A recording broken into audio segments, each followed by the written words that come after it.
Every morning, millions of people walk through the brightly lit aisles of a supermarket, believing that the evolution of food happened there, amidst colorful packaging, eye-catching labels, and health promises printed in large letters.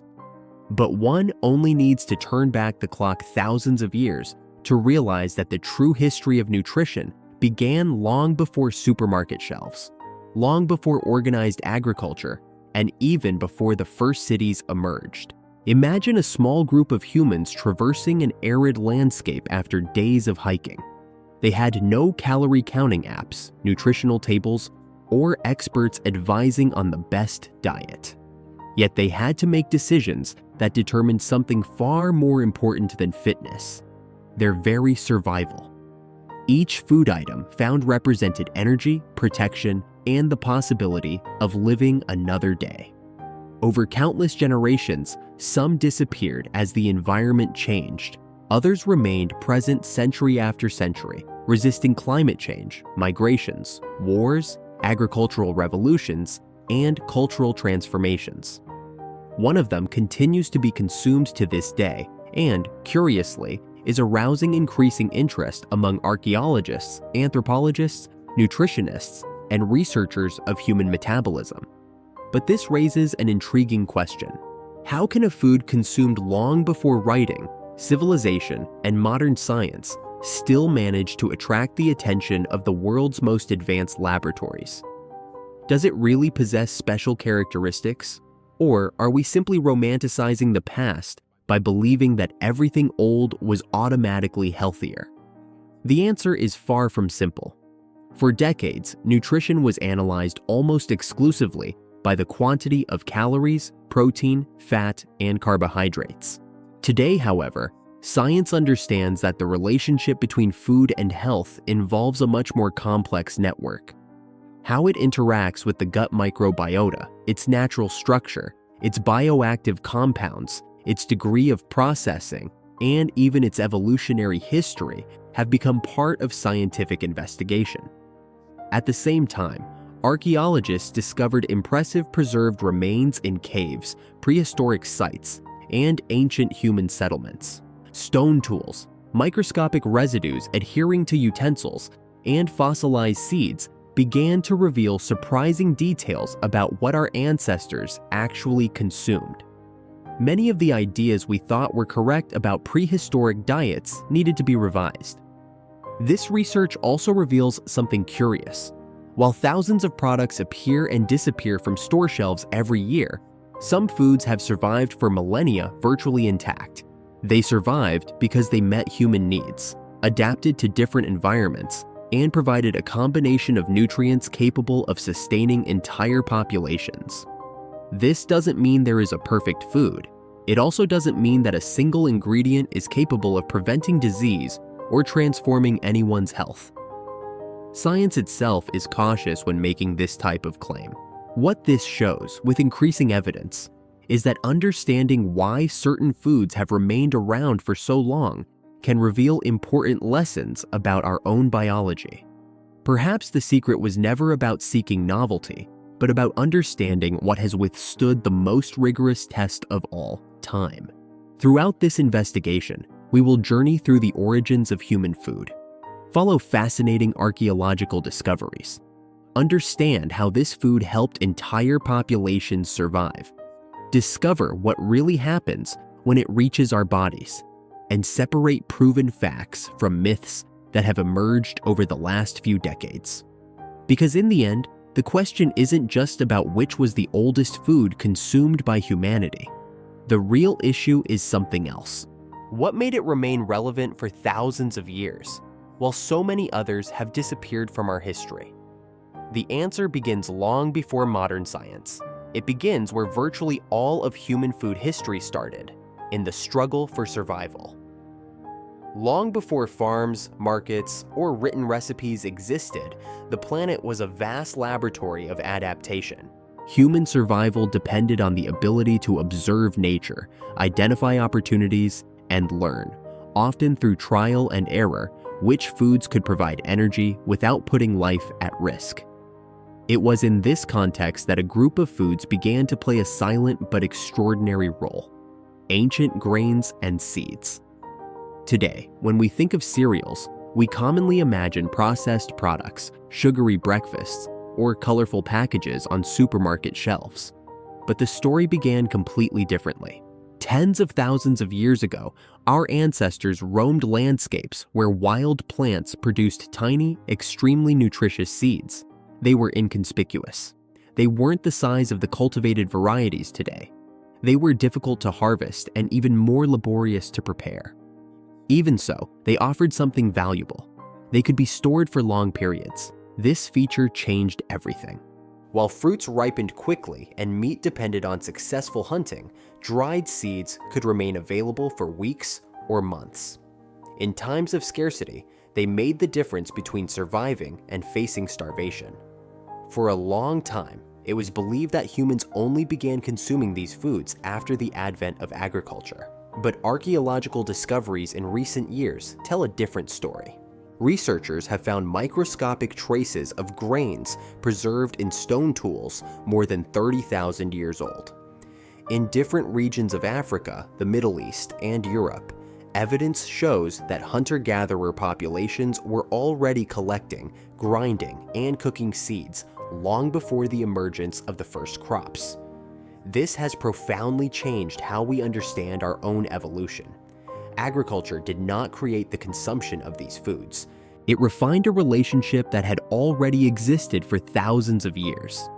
At some point, our ancestors realized something extraordinary. Instead of relying solely on what they found in nature, they could plant the most resilient seeds, harvest in greater quantities, and ensure food for the future. This simple observation gave rise to one of the greatest revolutions in human history. Around 12,000 years ago, during the so-called Neolithic period, different peoples independently began domesticating plants in various parts of the world. In the Fertile Crescent, a region encompassing areas of the present-day Middle East, ancient varieties of wheat and barley began to be cultivated. In Asia, rice has become the staple food for countless populations. In Africa, sorghum and millet have shown a remarkable capacity to adapt to dry climates. In the Americas, corn evolved from teosinte, a wild plant very different from the ear of corn we know today. Each civilization found a food capable of interacting with its environment, but they all shared the same logic: to preserve that which offered energy, could be stored, and sustained entire communities. It was precisely this food security that allowed for something that was rare until then. People stopped living exclusively in small nomadic groups. For the first time, it became possible to remain in the same territory for years. With stored food, permanent villages emerged. Then came the cities. Next came trade, professional specializations, writing, governments, and virtually the entire structure of the civilizations we know today. It's fascinating to realize that a tiny grain of sand helped build empires, not just because it fed people, but because it fueled the social organization itself. Naturally, these foods have also undergone transformations. Over thousands of years, farmers have selected plants that produce larger, more resistant seeds that are easier to harvest. This selection process did not take place in laboratories. It was a slow process, carried out generation after generation. The most productive individuals were preserved. The least efficient ones disappeared. This is a classic example of artificial selection, long before genetics was understood. The result was the emergence of agricultural varieties that sustained great civilizations. Egyptians, Sumerians, Chinese, Mayans, Incas, Greeks, and Romans built part of their history based on these foods. They appeared at religious celebrations. They served as a form of currency. They were offered as tribute to the rulers. They represented wealth, security, and prosperity. In many places, losing a harvest meant facing economic crises, conflicts, and even the collapse of entire kingdoms. But the importance of these foods wasn't just in the amount of energy they provided. Today, we know that many of them contain fiber, vitamins, minerals, and bioactive compounds that likely also contributed to the health of populations, especially when consumed in their traditional, minimally processed form and combined with a varied diet. It is important to highlight that the life expectancy of ancient populations was much lower due to several factors, such as infections, accidents, wars, and the absence of modern medicine. Therefore, we cannot conclude that a specific food was responsible for a longer life. Science avoids this type of simplification. What this suggests is that minimally processed foods, consumed as part of balanced dietary patterns, continue to be associated with better health indicators in various contemporary populations. Perhaps that is precisely why researchers have turned their attention to these ancient foods. They are not looking for a magic formula. They seek to understand what characteristics have allowed these foods to remain relevant for so many millennia.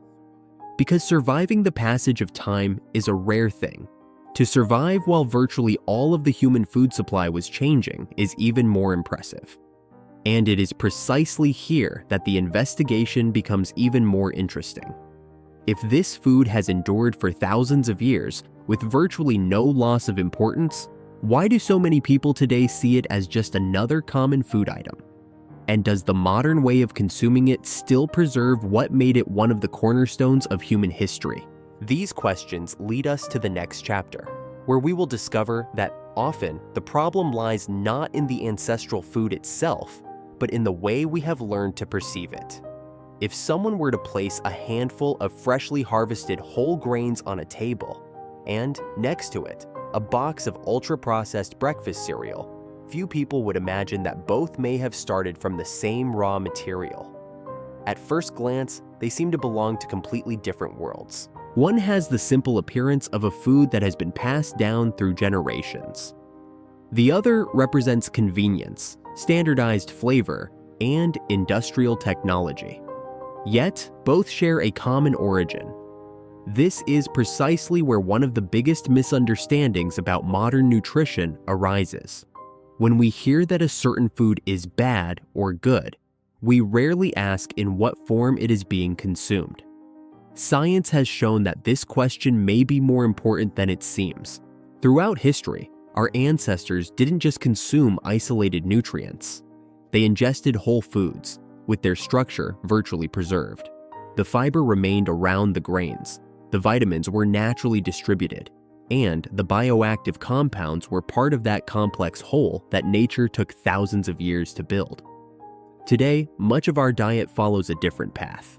Before reaching our plates, many foods undergo successive stages of refining, grinding, separation, heating, and the addition of ingredients, stabilizers, flavorings, and preservatives.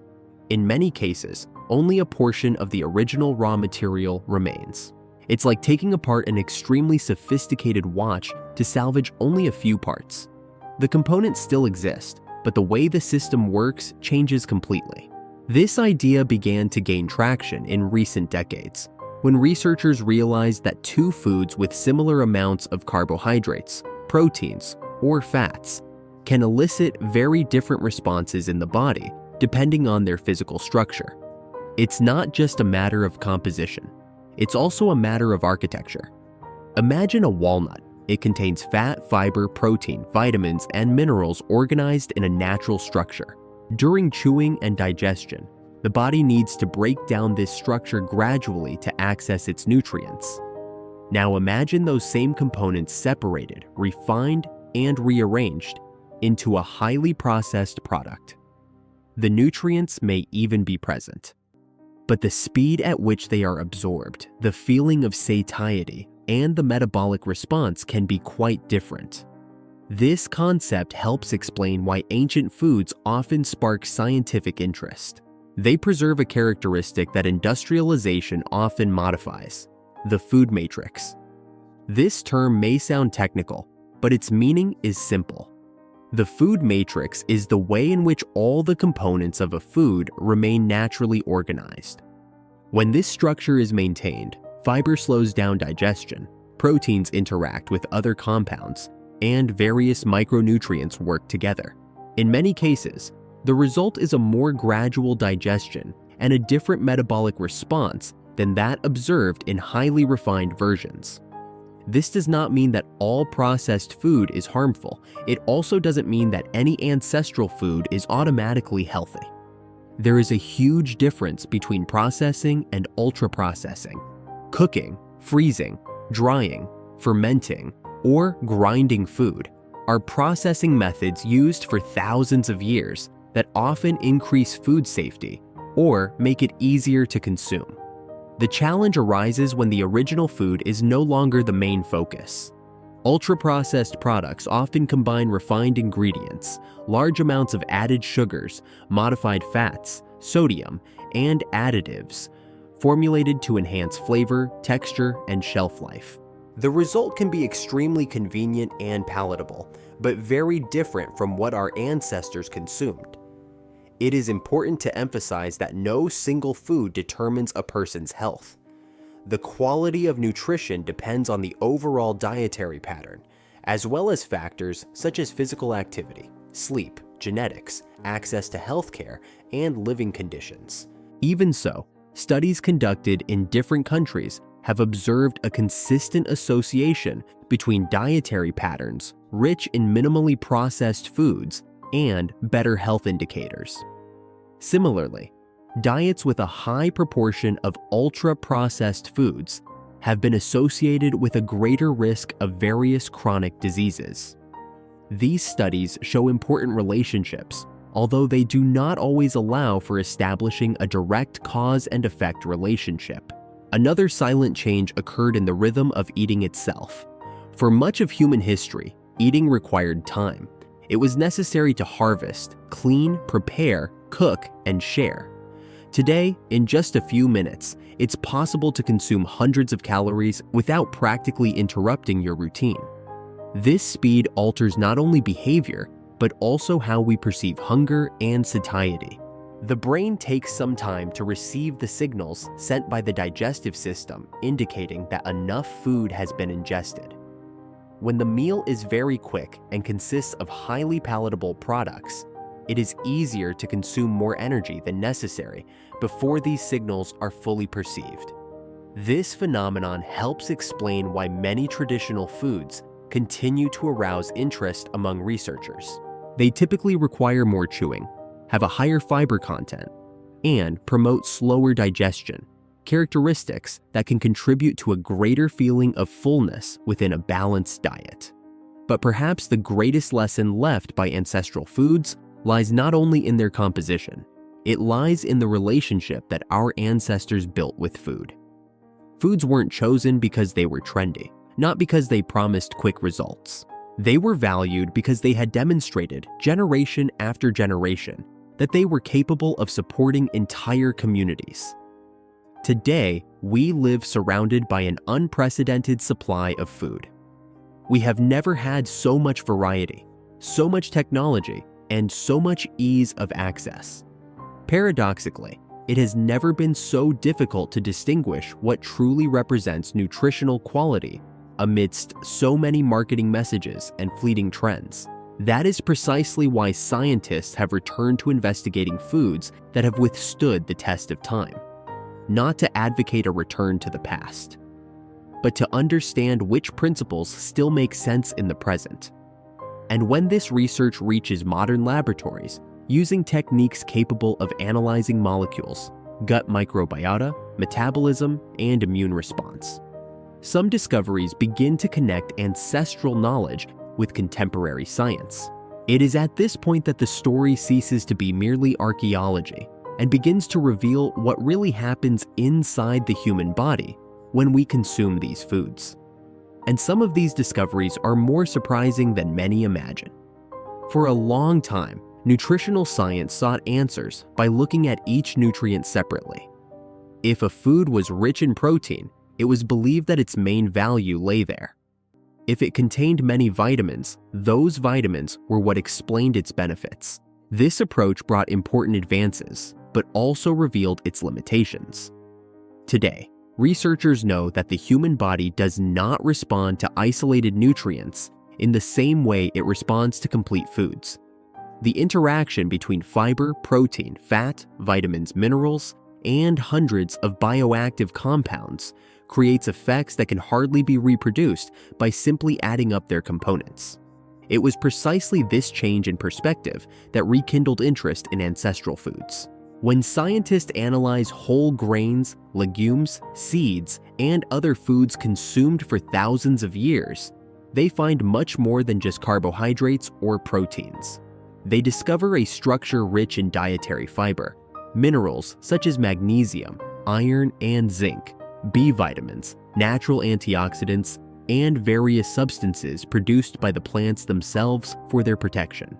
Although these compounds have functions in plants, many of them also interact with the human body in ways that are still being investigated. One of the most fascinating areas of this research involves the gut microbiota. For decades, it was believed that the intestine was merely an organ responsible for digestion. Today we know that it harbors trillions of microorganisms, including bacteria, fungi, and other microscopic beings, that participate in processes related to digestion, the immune system, and even the production of certain substances important to the body. These microorganisms depend on food to survive, and many ancient foods provide exactly what they need: fermentable fiber. Unlike simple sugars, which are rapidly absorbed in the small intestine, some of these fibers reach the large intestine virtually intact. There, they become food for various species of beneficial bacteria. As a result of this process, compounds known as short-chain fatty acids are produced. Despite their unfamiliar name, these molecules play important roles. They help nourish intestinal cells, participate in communication between the gut and other organs, and are associated with processes related to metabolism and the inflammatory response. This does not mean that consuming a single food will automatically transform the microbiota. It is influenced by overall diet, as well as factors such as medication use, age, sleep, physical activity, and genetics. Nevertheless, there is a growing consensus that dietary patterns rich in fiber from minimally processed foods promote a more diverse gut microbiota, a characteristic generally associated with better health indicators. Another important discovery involves satiety. Not all calories produce the same feeling of satisfaction. Imagine two meals with similar amounts of energy. One of them consists of a highly refined food, low in fiber. The other option includes an ancestral food in its whole form, accompanied by proteins and vegetables. Although both can provide a similar amount of calories, the second tends to remain in the digestive tract longer, requiring more chewing and promoting a more gradual release of nutrients. This process stimulates the production of hormones involved in regulating hunger and satiety, helping many people to remain satisfied for longer. It's important to remember that these responses vary from individual to individual. There is no single food that can produce exactly the same effect in all people. Genetics, physical activity level, pre-existing conditions, and dietary patterns significantly influence these results. Another frequently discussed topic is blood glucose levels. After a meal rich in carbohydrates, blood glucose levels naturally rise. This is part of human physiology. What interests researchers is the speed and intensity of this response. In general, whole foods rich in fiber tend to slow down the digestion and absorption of carbohydrates compared to highly refined versions. As a result, the rise in glucose levels usually occurs more gradually. This behavior can contribute to better metabolic control within a balanced diet, especially when combined with regular physical activity and other healthy habits. Once again, science is keen to avoid oversimplification. No single food, on its own, prevents or treats disease. The benefits observed in research emerge when these foods are part of a consistent dietary pattern over time. Another aspect that draws the attention of researchers is nutritional density. This concept describes the amount of nutrients a food offers in relation to the energy it provides. Many ancient foods offer an interesting combination of vitamins, minerals, fiber, and bioactive compounds without relying on large amounts of added ingredients. This helps explain why they continue to be valued by so many different cultures, even before any knowledge of biochemistry. Our ancestors didn't know what magnesium was. They didn't know about vitamins. They've never heard of gut microbiota. But they learned by observing. They understood which foods could sustain them on long journeys, which could be stored for months, and which helped entire communities cope with difficult times. Modern science does not confirm all ancient beliefs. On the contrary, in many cases, it corrects misinterpretations and dismantles myths that have arisen over time. But in other cases, it ends up offering an explanation for practices that have been preserved for thousands of years, not by chance, but because they worked within the context in which they were used. Perhaps this is one of the greatest lessons from current research. It's not a matter of choosing between tradition and science. The two can go hand in hand. Archaeology shows us what our ancestors ate. Anthropology explains how these habits arose. Biology reveals how our bodies respond. And modern nutrition uses all this information to understand which practices remain relevant in today's world. However, understanding the mechanisms is only part of the story. The really important question remains: if science recognizes the value of these foods, why are they being replaced in so many modern diets by increasingly refined and ultra-processed products? The answer lies not only in nutrition. It involves economics, culture, advertising, practicality, and the fast pace of contemporary life. It is precisely this combination of factors that we will explore in the next chapter, when we will understand why a food that has accompanied humanity for millennia still needs to compete for space on the table in the 21st century. If our ancestors were to walk into a supermarket today, they would probably be impressed. Hundreds of types of bread, dozens of breakfast cereals, cereal bars, plant-based drinks, whole wheat biscuits, fitness snacks, products enriched with vitamins, proteins, and fiber. At first glance, it would seem that we have never had so many food options. But there is a curious paradox.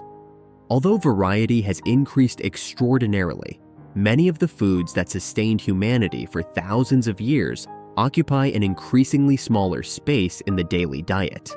In their place, products have emerged that are designed to offer convenience, long shelf life, and a highly predictable taste. There's nothing wrong with seeking convenience.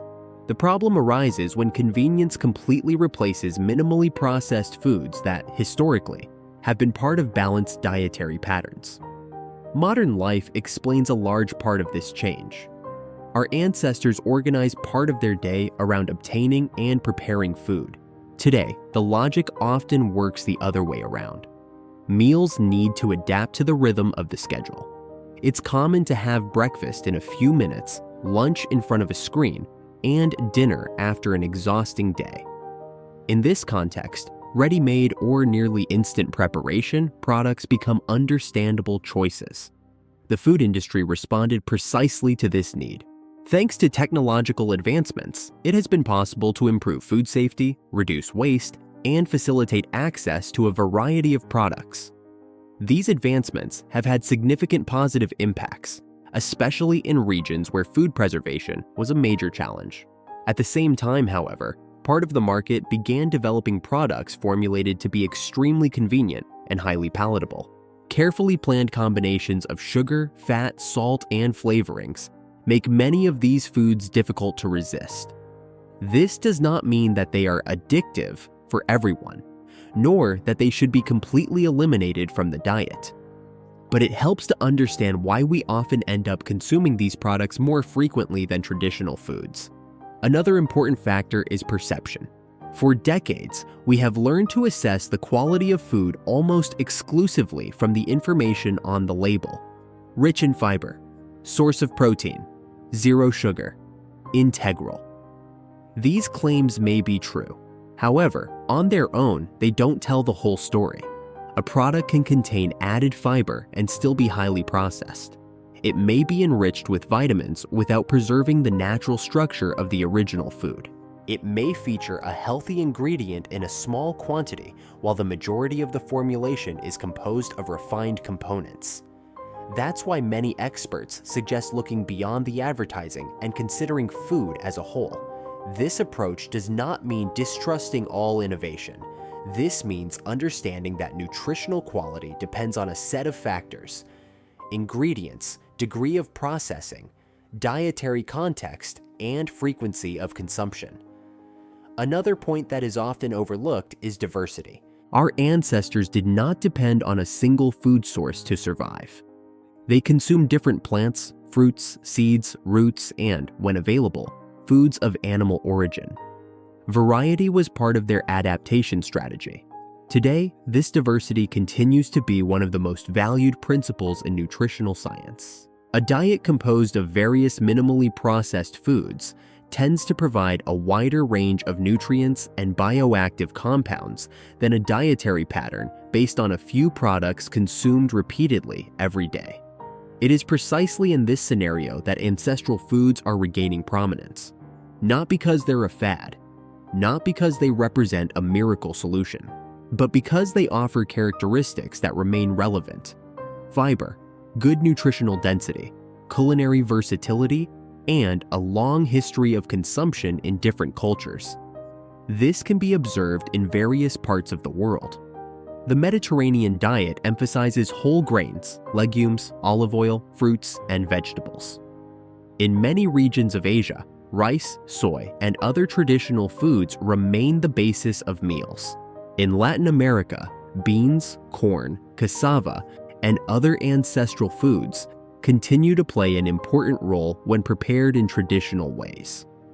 Although there are significant cultural differences between these dietary patterns, they share an interesting characteristic: the predominant presence of minimally processed foods. Several studies link these dietary patterns to better health indicators, always bearing in mind that they are part of lifestyles that include physical activity, social interaction, adequate sleep, and other important factors.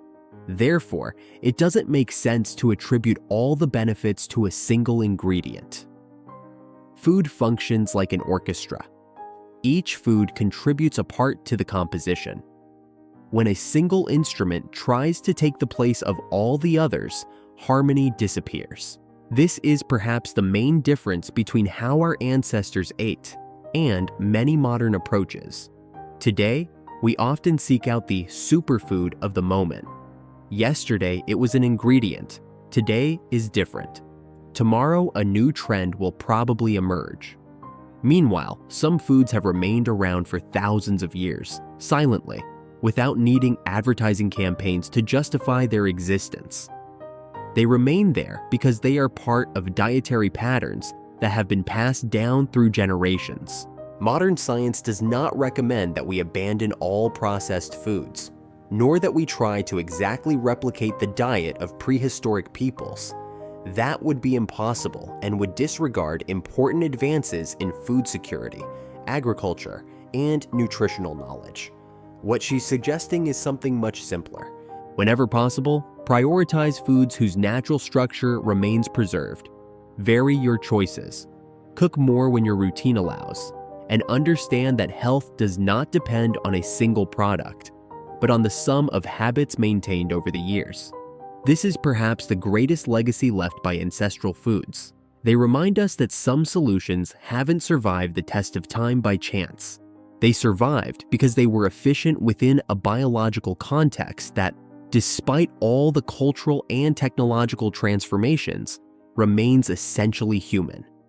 And when we translate this knowledge into everyday life, we realize that small choices can make a big difference. The point is not to live like our ancestors. It's about learning from what they discovered long before any laboratory existed.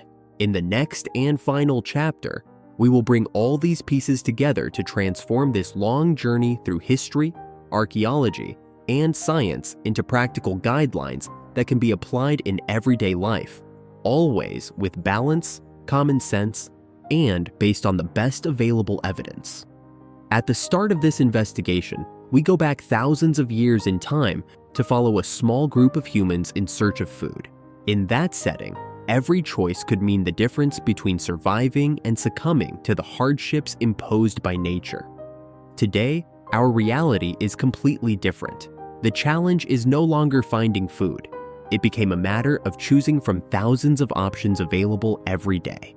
This abundance represents an extraordinary achievement of humanity. We have never had so much knowledge about agriculture, food preservation, and nutritional science. At the same time, this enormous supply has also made it more difficult to distinguish which choices truly promote a balanced diet. It is precisely here that ancestral foods leave their greatest lesson. They didn't survive for thousands of years because they were perfect.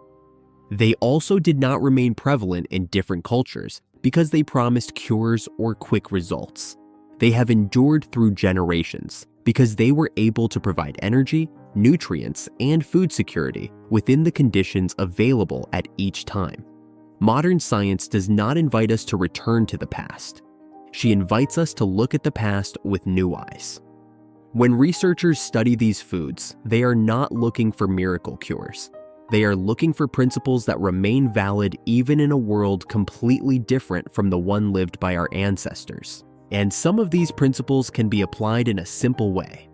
The first is to value foods in their closest to natural form whenever possible. This doesn't mean abandoning all convenience, but recognizing that whole grains, vegetables, fruits, greens, seeds, and legumes preserve characteristics that are often lost in highly refined products. The second principle is to diversify. No single food contains everything the body needs. A varied diet naturally increases the supply of vitamins, minerals, fiber, and bioactive compounds, in addition to promoting a more diverse gut microbiota. The third is to look beyond the labels. Expressions like fitness, natural, whole grain, or high in fiber can provide useful information, but they do not replace reading the ingredient list or understanding the degree of food processing. The simpler and more recognizable this composition is, the greater the chance that the product will resemble the original food. Another important lesson is rediscovering how to prepare food. Cooking is not just a culinary technique, it's a way of regaining control over what ends up on your plate. Even simple recipes can reduce dependence on ultra-processed products and increase the presence of traditional foods in daily life. This doesn't mean preparing every meal from scratch every day. It means finding a possible balance within each person's reality. Perhaps it's cooking once to consume over several days. Perhaps it's a good idea to replace a ready-made product with a homemade preparation for some meals during the week. Small, consistent changes tend to produce more lasting results than radical transformations maintained for only a short time. Another point that is often overlooked is the way we feed ourselves. Throughout most of human history, eating was an activity that required attention. Today, many meals happen while we're replying to messages, watching videos, or working. Whenever possible, reducing these distractions can promote a clearer perception of natural hunger and satiety signals. It's not an absolute rule. It's simply a strategy that can help many people develop a more conscious relationship with food. It's also worth remembering that nutritional needs vary. Age, level of physical activity, health conditions, cultural preferences, and access to food all influence the best choices for each individual. Therefore, general recommendations should never replace personalized guidance from qualified professionals when it is needed. Perhaps this is the most significant conclusion of this investigation.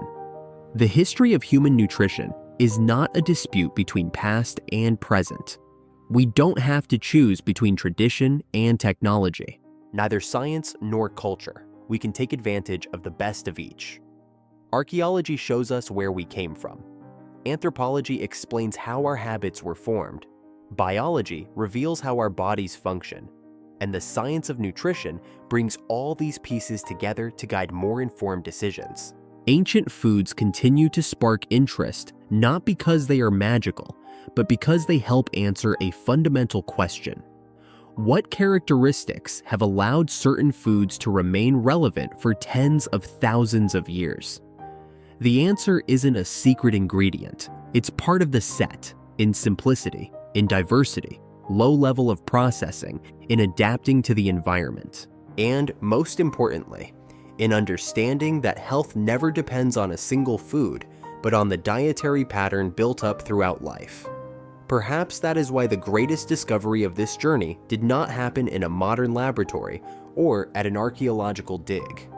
It happened when we realized that, despite all the technological advancements, our bodies still respond to biological principles that have accompanied humanity since long before the first civilizations. Times have changed.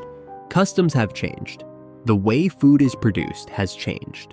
But our biology continues to carry part of that history.